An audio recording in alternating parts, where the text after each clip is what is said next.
है। Good evening बच्चे। आज जो हम क्लास 12th का फर्स्ट क्लास चैप्टर फर्स्ट से रिलेशन और फंक्शन शुरू करने जा रहे हैं। फर्स्ट चैप्टर है रिलेशन और फंक्शन है।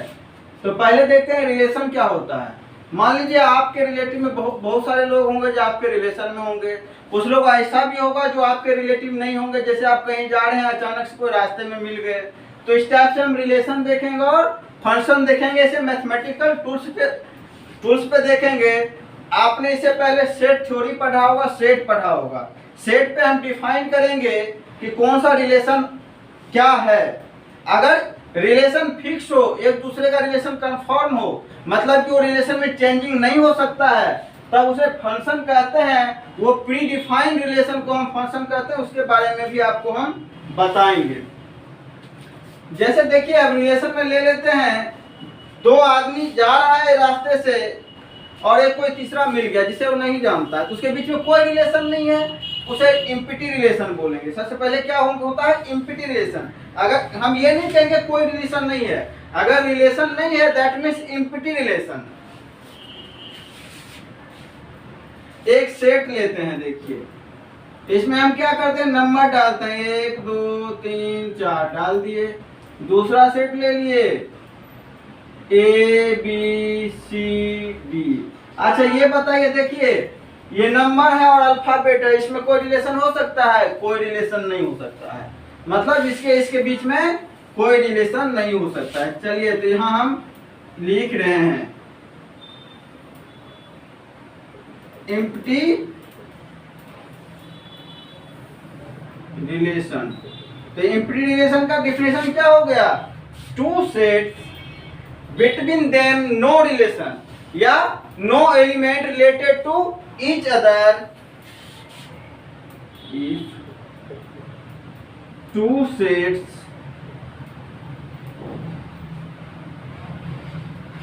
elements of them no related to each other, मतलब दो सेट का एलिमेंट एक दूसरे के साथ कोई भी रिलेटेड नहीं हो, उसे क्या कहते हैं, एम्प्टी रिलेशन बोलते हैं। एम्प्टी रिलेशन को हम फाई से डिनोट करते हैं। किसे डिनोट करते हैं, denoted by phi, denoted by phi. Empty relation को हम फाई से डिनोट करते हैं, ये याद रहे। चलिए अब हम आगे बढ़ रहे हैं ये रिलेशन में। अब अगला रिलेशन के टाइप में आते हैं यूनिवर्सल रिलेशन। तो यूनिवर्सल रिलेशन क्या होता है, a relation R in which every element of A related to every element of A. मतलब पूछा जा रहा है, इस रिलेशन का मतलब होता है रिलेशन का खुद के साथ, मतलब आपका खुद के साथ क्या रिलेशन है। इस टाइप के जब मतलब दोनों सेट इक्वल सेट होंगे, मान लीजिए एक सेट ले रहे हैं, इसमें 1 2 3 डाल रहे हैं, इसमें भी 1 2 3 डाल रहे हैं, तो एक एक के बराबर होगा, 2 2 होगा, 3 3 होगा। मतलब ये तो यही है, इसको हम लिख सकते हैं। अगर ये सेट ए है तो इसको भी यही हम कह सकते हैं। तो ये रिलेशन हो गया। तो रिलेशन क्या हो गया, ए इंटू ए। इसको हम क्या बोलेंगे, यूनिवर्सल रिलेशन। मतलब ये रिलेशन और आप देखिए तो एम्प्टी रिलेशन दोनों इक्वल ही होता है, इसका किसी और के साथ तो कोई रिलेशन है नहीं। तो यूनिवर्सल रिलेशन और एम्प्टी रिलेशन दोनों को मिला करके ट्राइवियल रिलेशन कहा जाता है। नोट करके लिख देते हैं हम, universal relation and empty relation।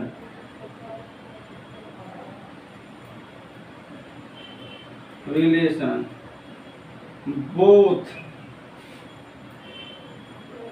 are called, क्या कहते हैं बच्चे,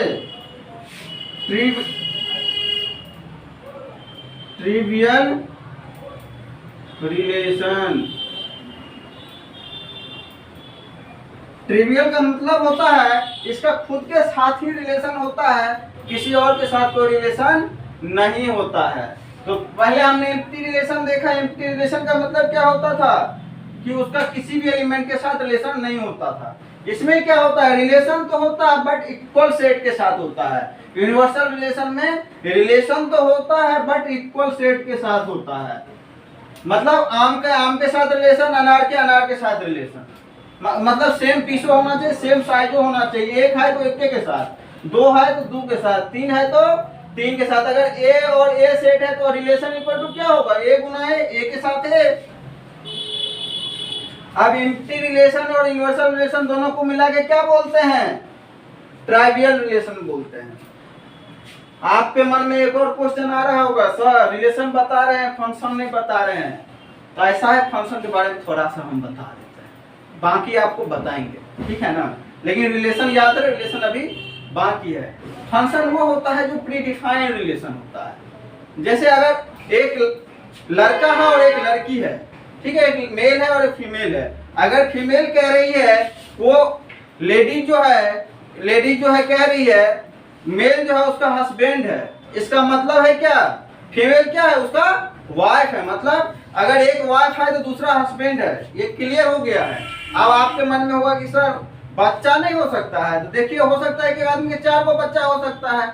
आज चलिए बच्चा तो कह रहा है कि वो मेरा पापा है, लेकिन दिक्कत ये है कि पापा का तो बहुत सारा बच्चा है, वो फिक्स रिलेशन में नहीं आता है। जनरली क्या होता है, शादी तो एक ही होती है जनरली लोगों की, तो हम बोलते हैं वो वाइफ है तो उसका हस्बैंड है, पॉइंट आउट रिलेशन होता है, जिसको हम क्या बोलते हैं, फंक्शन बोलते हैं। चलिए वो आपको हम पढ़ाएंगे, काफी इंटरेस्टिंग टॉपिक है, लेकिन उससे पहले रिलेशन बताते हैं आपको। तो यूनिवर्सल रिलेशन हो गया। अब आगे और भी रिलेशन के अगला टाइप आपको हम बताने जा रहे हैं, बाय फॉर्मेट, विथ फॉर्मेट, एक फिक्स फॉर्मेट में बताने जा रहे हैं। चलिए इसको नोट डाउन कीजिए।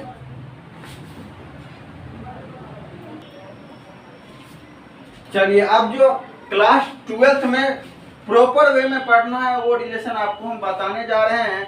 उससे पहले जो बताए वो आईसीएसई के कुछ बुक में होंगे, ठीक है, और सीबीएसई में भी होंगे, बट ये कंपलसरी है, ये जो है दोनों में ही होंगे। अब क्या है, इक्विवेलेंस रिलेशन है। मतलब इक्विवेलेंस रिलेशन के अंदर 3 गो रिलेशन आता है। जो रिलेशन ये तीनों रिलेशन को फुलफिल करता हो, a relation fulfill reflexive, symmetric and transitive, then it is called equivalence relation। equivalence relation का डिफिनेशन क्या है, चलिए इक्विवेलेंस रिलेशन का डिफिनेशन लिख देते हैं। a relation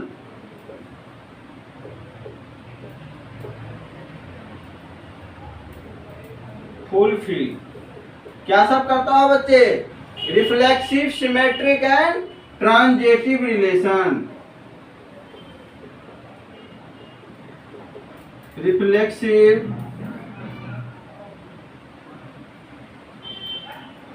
सिमेट्रिक एंड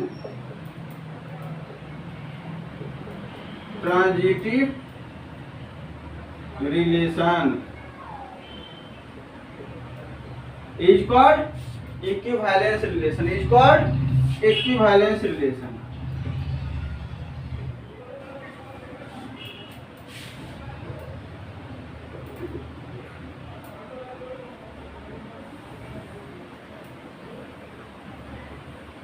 चलिए इसको नोट कर लीजिए। तो a relation fulfill reflexive, symmetric and transitive relation is called equivalence relation. इसको आप नोट डाउन कर लीजिए।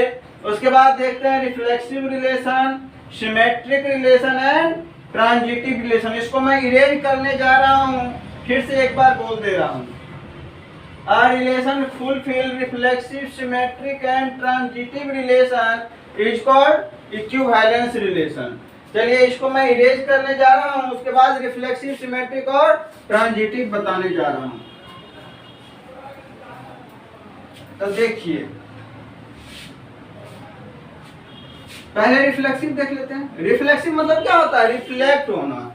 मतलब अगर आप टॉर्च मारते हैं कोई चीज, रिफ्लेक्ट होता है। तो जो अगर लाइट है, लाइट आप मिरर पे डाल रहे हैं तो लाइट ही रिफ्लेक्ट होगा। मतलब जो जाएगा रिफ्लेक्ट हो, मान लिया आप बॉल फेंक रहे हैं दीवार पे तो रिफ्लेक्ट होकर क्या आएगा, बॉल आएगा। इसका मतलब क्या है, रिलेशन तो होगा लेकिन सेम एलिमेंट के साथ होगा। चलिए लिखते हैं, relation A comma B is a reflexive relation.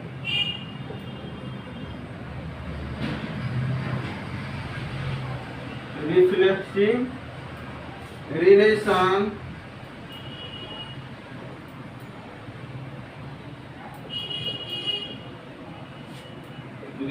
if B element of A, या हम लिख सकते हैं A element of A and A किसका एलिमेंट है, A का, and B element of A। अच्छा, इसका मतलब अब देखिए क्या होता है, हम लिख लेते हैं A B C, A B C। चलिए अब इसको जो है ना ऐसे लिख दिए, कोई दिक्कत नहीं है। अब क्या करते हैं, हम आपको कुछ बताने जा रहे हैं।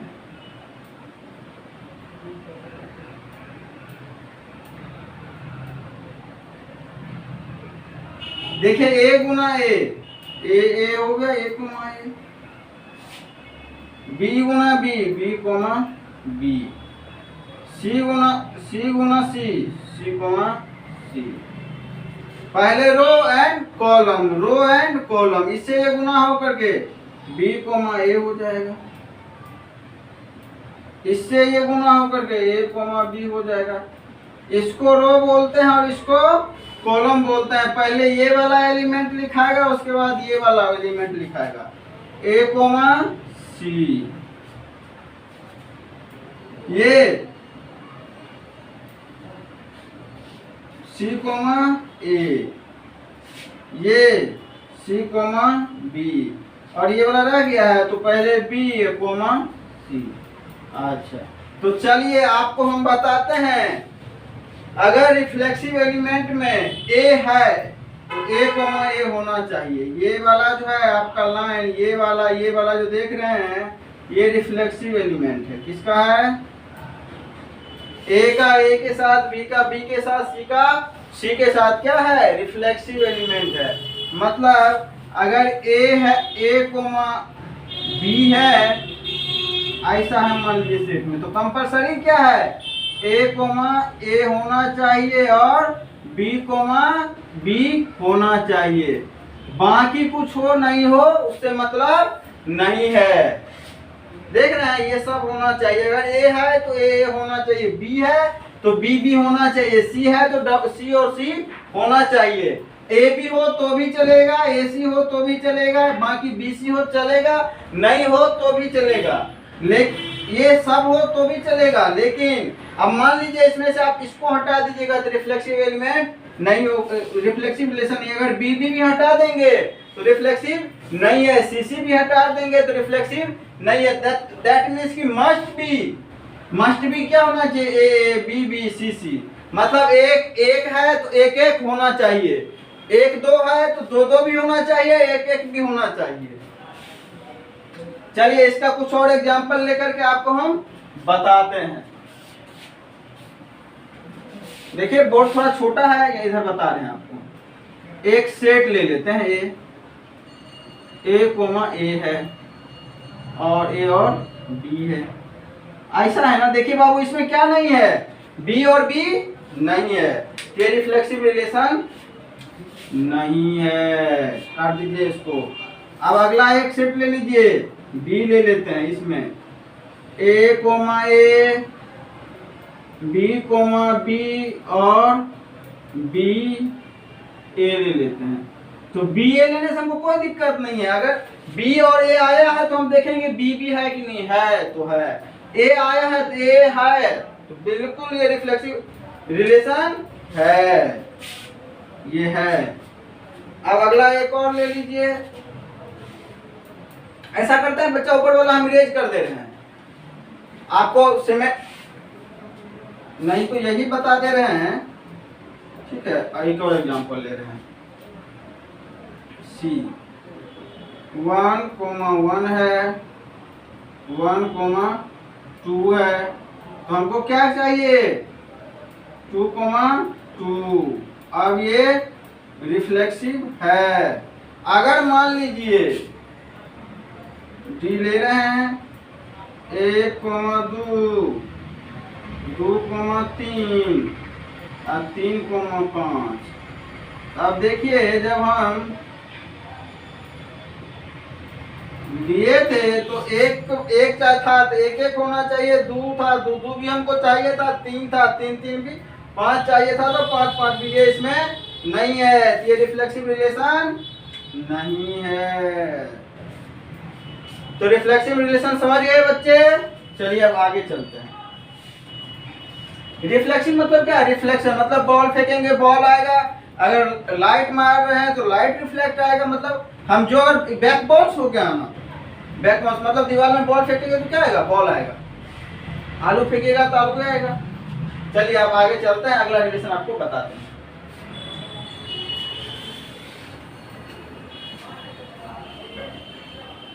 देखिए इसका नाम से स्पष्ट, अगला रिलेशन क्या है? सिमेट्रिक। सिमेट्रिक मतलब मिरर इमेज। सिमेट्रिक मतलब मिरर इमेज। सिमेट्रिक रिलेशन का मतलब बच्चे मिरर इमेज। अच्छा, मतलब आईना के सामने हम जाते हैं तो दाहिना भाग क्या दिखता है? बायां, और बायां भाग मतलब जो आगे होता है पीछे दिखता है, पीछे वाला आगे दिखता है। सिंपल सी बात है। चलिए अब देखते हैं।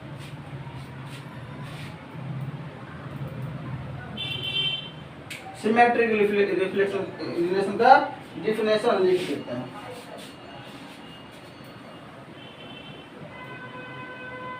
ये सिमेट्री का डिफिनेशन हम लिखने जा रहे हैं।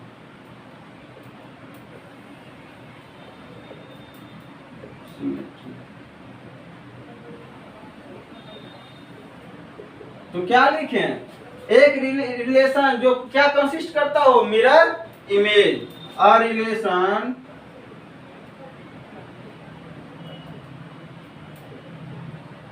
Consist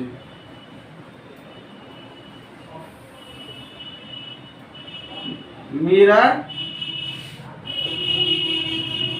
image of shades. एक रिलेशन जो मिरर इमेज ऑफ शेड्स रखता हो उसे क्या बोलेंगे? Symmetric relation. चलिए इसका एक एग्जांपल लेते हैं। इसमें ही पहले इसे ही हम बनाते हैं। ए बी सी ले लिए बच्चे, ए बी सी ले लिए। इसको ऐसे मार देंगे, इसको ऐसे मार देंगे, क्या होगा? ए कोमा ए कोमा डी, ए कोमा सी। आपको दिख गया क्या कर रहे हैं? करने वाले हैं हम पहले जो किए थे वही करने जा रहे हैं। D comma A, D comma D, D comma C, C comma A,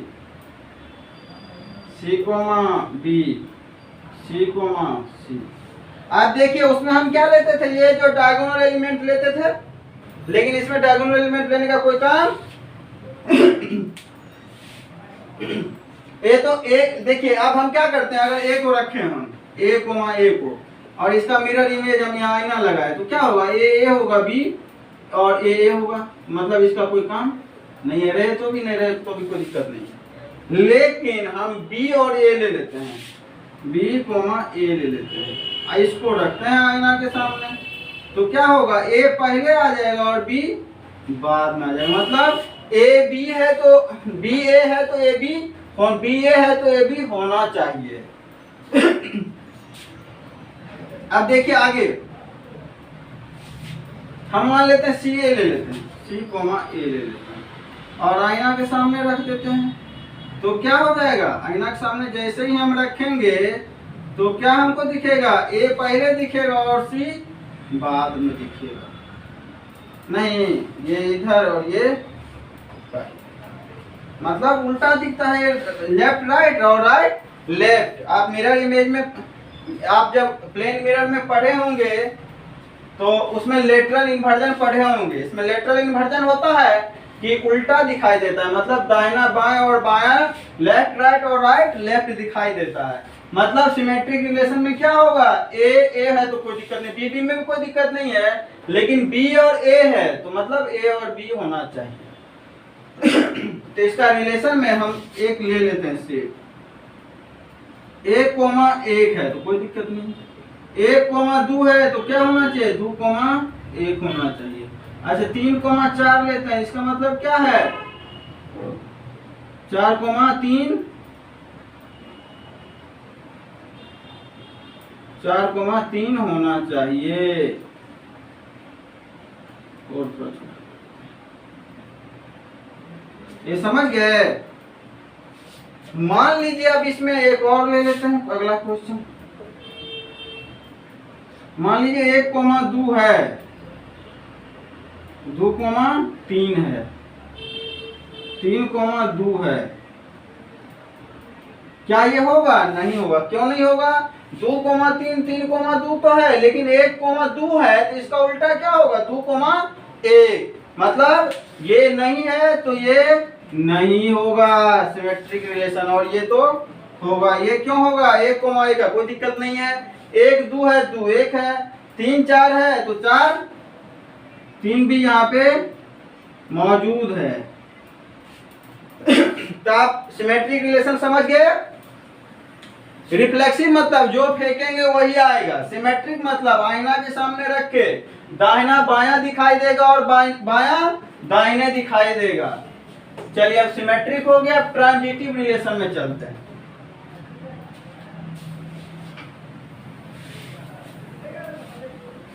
transitive relation जो है इस दोनों से बिल्कुल ही उलट है, जरा देख लेते हैं।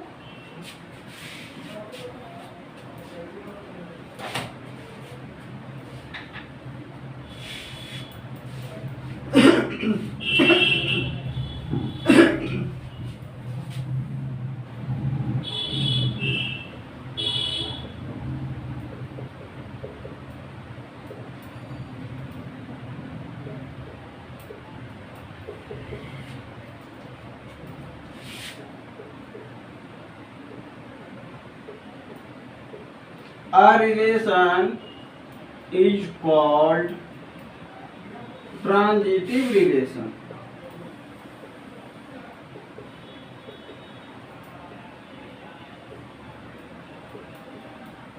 रिलेशन इफ, देखिए हम क्या लगाए हैं, इफ A, B दिया हुआ है और B, C भी दिया हुआ है, then must be क्या होना चाहिए, देखिए इसका डोमेन लेंगे और इसका रेंज लेंगे। देखिए बी भी तो कॉमन हो गया ना, बी भी का हम कुछ नहीं करेंगे, ए और सी को मिलाएंगे। क्या होना चाहिए, मस्ट बी क्या होना चाहिए, ए सी, मतलब एक सेट ए और बी है और दूसरा बी सी है, तो तीसरा क्या होना चाहिए, ए सी मस्ट भी होना चाहिए। अगर ये क्या आप दिखाना चाहते हैं, ट्रांजिटिव रिलेशन दिखाना चाहते हैं, समझ गए। चलिए एक एग्जांपल के साथ लेते हैं, 1,1 है, इससे तो कोई दिक्कत नहीं है, 1,2 है। अब देखिए 1,2 ये और ये लेंगे तो यही मिलेगा। अब चलिए 2,3 ले लेते हैं, तो हमको क्या मिलाना पड़ेगा, इसका डोमेन लेंगे और इसका रेंज लेंगे, मतलब 1,3 होना चाहिए। देख रहे हैं, तो ये ट्रांजिटिव रिलेशन होगा, अदरवाइज नहीं होगा। अब आपके मन में होगा सर कुछ ऐसा लिखे ना जो नहीं हो, तो चलिए अगला एग्जांपल लेते हैं। ये सेट ए था, ये सेट बी ले लेते हैं, 1,1 लेते हैं, 1,4 लेते हैं, 4,5 लेते हैं। ये ट्रांजिटिव रिलेशन नहीं है। आप बोलिएगा सर क्यों नहीं है? 1 और 1 तो कॉमन था, 1 और 4 भी होना चाहिए, तो बिल्कुल 1 4 है। 4 और 5, 4 4 कॉमन है तो 1 5 होना चाहिए, 1 5 नहीं है। अतः ये क्या नहीं है? Transitive relation. ये नीचे वाला नहीं है, ऊपर वाला है। अब देखिए इक्विवेलेंस रिलेशन क्या होता है? जो रिलेशन रिफ्लेक्सिव, सिमेट्रिक और ट्रांजिटिव तीनों को फुलफिल करे उसे क्या बोलते हैं? इक्विवेलेंस रिलेशन बोलते हैं। ये सीबीएसई और आईसीएसई दोनों के कोर्स में है, जहां से 5 नंबर के बोर्ड में क्वेश्चन आते हैं और आईआईटी में भी एक क्वेश्चन आता है यहाँ से, जो कि अगर बच्चे का कॉन्सेप्ट क्लियर है तो इजी वे में पहचान जाएगा, अदरवाइज वो सोचते रह जाएगा क्वेश्चन तो बनने से कहा।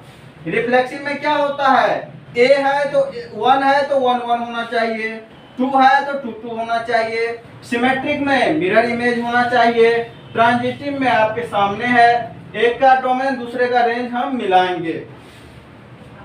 तो चलिए इस क्लास को इसी के साथ हम समाप्त करते हैं इक्विवेलेंस रिलेशन को। अगला क्लास में इस पे जो है नेक्स्ट क्लास पार्ट 2 में इस पे क्वेश्चन बताएंगे हम आपको। आज तो सिर्फ एक एग्जाम्पल बताएं। जिस किसी भी बच्चे को क्लास अच्छा लगे चैनल को लाइक और सब्सक्राइब करें।